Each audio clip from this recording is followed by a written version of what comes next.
दोस्तों नमस्ते। प्रयागराज में माघ मेला चल रहा है, अर्धकुंभ होता है।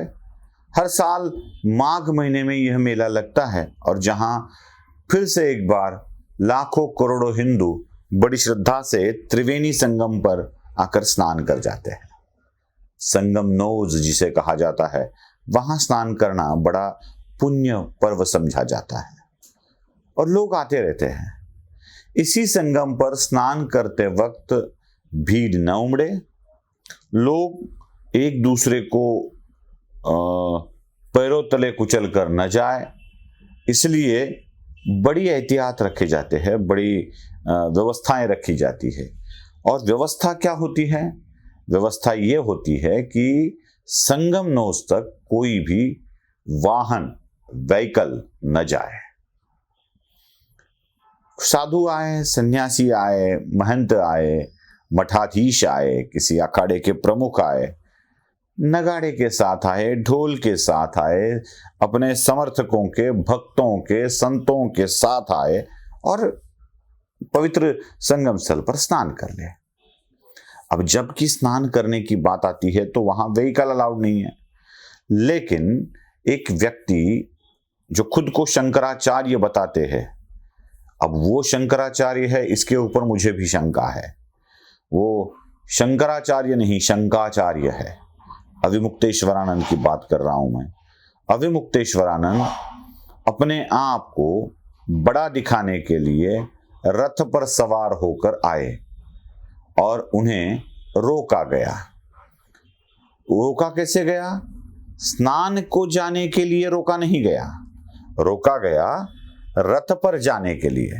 स्वामी जी, भीड़ हो सकती है, वहां पर लोग कुचल सकते हैं एक दूसरे को, इसलिए न जाए, आप रथ से उतरकर स्नान कर ले। लेकिन अहंकार इतना चरम सीमा पर था कि ना उतरूंगा, न जाऊंगा, जाऊंगा तो रथ से जाऊंगा, यही था।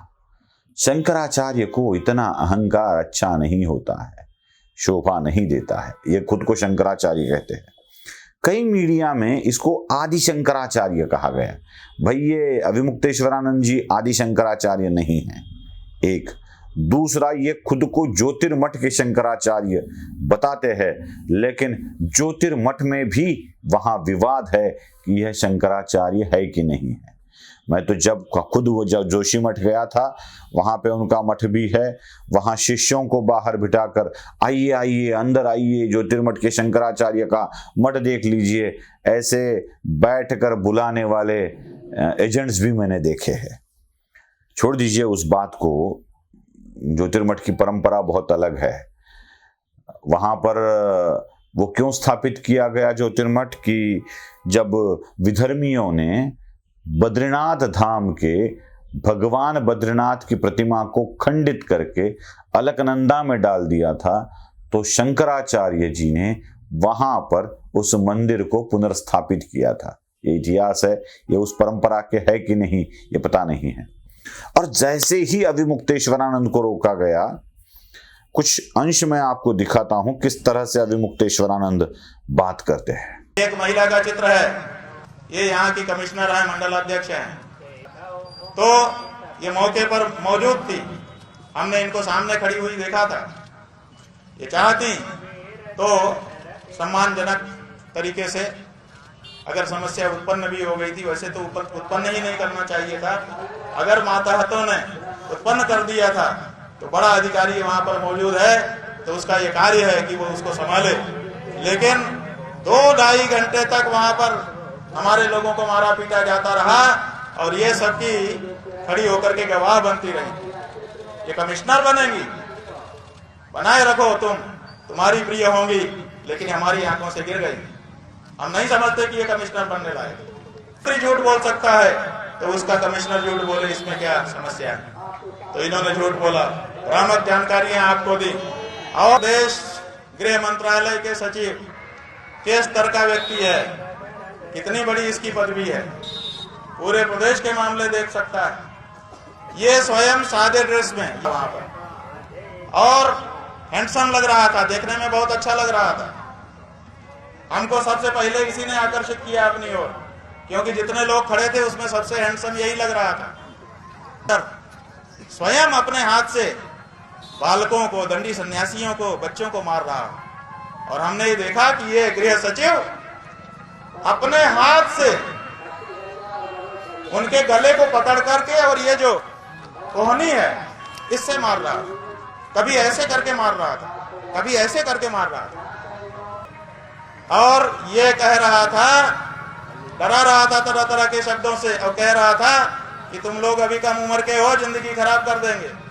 ये धमकी दे रहा था ये व्यक्ति। ये पुलिस है कि गुंडा है? कि जहां पर बहुत भीड़ है वहां पर इन्होंने अपना रथ खड़ा कर दिया है, जिसके कारण पब्लिक को बड़ी दिक्कत हो रही है। हालांकि वहां नहीं हो रही थी, वो तो एक कोने में था स्थान। तो हमने उससे कहा कि अगर दिक्कत हो रही है तो जवानों को कह कि वहां खड़ा करवा दो जहां खाली है। हमने क्या गलत प्रस्ताव किया?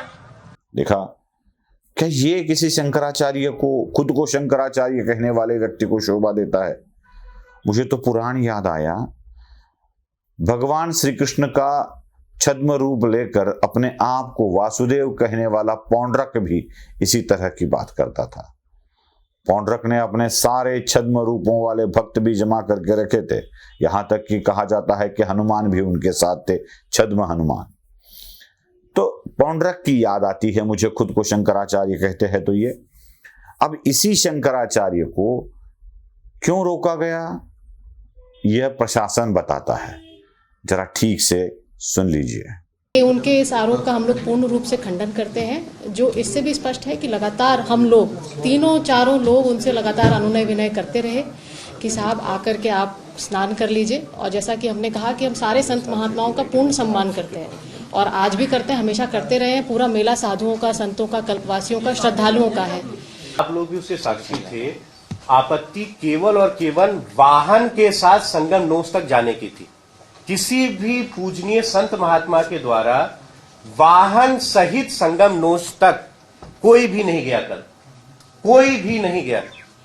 और हम किसी भी परिस्थिति में किसी भी व्यक्ति को, स्वामी जी को या किसी भी को हम ये परमिशन, क्योंकि उस टाइम पे जो डेंसिटी थी, हम किसी को भी वाहन के साथ संगम नोस पे जाने के लिए अलाउ नहीं कर सकते।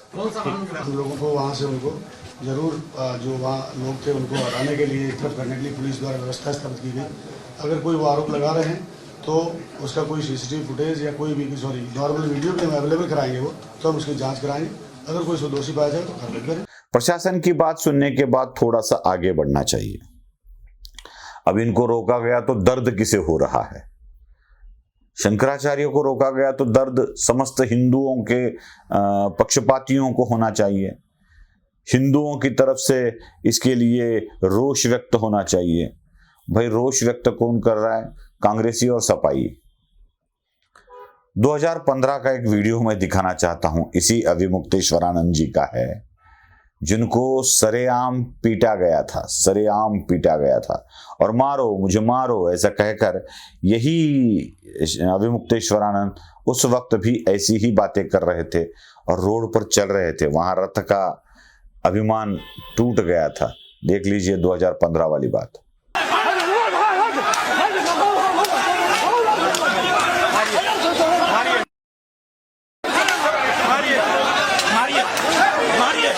और इनको मारने वाली पुलिस सपा की पुलिस थी, सपा के राज वाली पुलिस थी। 11 साल बाद अभिमुक्तेश्वरानंद को पुलिस रिक्वेस्ट करती है, मारती नहीं है, डंडा नहीं डालती है। वो अपने रथ से एक पल भी नीचे नहीं उतरते हैं, एक पल भी नीचे नहीं उतरते हैं। उनके साथ अभद्र व्यवहार किया नहीं जाता। बस ये बताया जाता है कि बस आप रथ से न जाए, दिक्कत हो सकती है।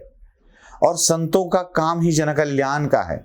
सर्वे सुखिनः सन्तु सर्वे सन्तु निरामया। अगर संतों का यही कार्य है तो अभिमुक्तेश्वरानंद को रथ से उतरकर संगम स्थल पर जाने में आपत्ति ही क्या थी? अरे यही अभिमुक्तेश्वरानंद कांग्रेसी चमचे जो गालियां दे रहे हैं, उनके उस्ताद के लिए, उनके नेता के लिए क्या बोलते थे, सुन लीजिए। क्यों जाना चाहिए? क्यों जाना चाहिए? उनको हमने हिंदू धर्म से बहिष्कृत कर रखा है। राहुल गांधी को? राहुल गांधी को। वो जब हिंदू अब नहीं रहे तो फिर उनको क्यों हिंदू धर्म स्थान में प्रवेश देना चाहिए? भारतीय जनता पार्टी से और राम जन्मभूमि के तीर्थ क्षेत्र ट्रस्ट के ट्रस्टियों से हम अनुरोध करना चाहेंगे कि अगर राहुल गांधी आए भी तो उनको मंदिर में कृपया ना घुसने दें, लेकिन मंदिर क्योंकि तो हमने सबका उनको हिंदू धर्म से बहिष्कृत घोषित किया हुआ है। हिंदू मंदिर तो सबका है, सब कहेंगे फिर ऐसे मंदिर वो सबका है, मंदिर सबका है, मंदिर मतलब मंदिर हिंदुओं का है, आप सबका नहीं हिंदू हो नहीं सकता। मानते राहुल गांधी को? हिंदू नहीं है वो, घोषित रूप से हिंदू नहीं है। जो हिंदू धर्मशास्त्रों के प्रति गलत बयानी कर सुना, ये शंकराचार्य बड़े पॉलिटिकल है, खुद को शंकराचार्य, कथित शंकराचार्य शब्द का प्रयोग करना चाहिए, बड़े पॉलिटिकल है। सरकार इनकी नहीं सुनती है तो ये सरकार को ही गाली देने लगते हैं। ये योगी को गाली देते हैं, ये मोदी को गाली देते हैं, ये राहुल गांधी को गाली देते हैं, ये समाजवादी पार्टी को गाली देते हैं। बस गाली देना इनका काम है। और मैं सच बोलूं, संत वर देने वाला होता है, गाली देने वाला नहीं। इतना भी याद रखा जाए तो बहुत है। नमस्ते। जागृतीचा विधायक बुरुज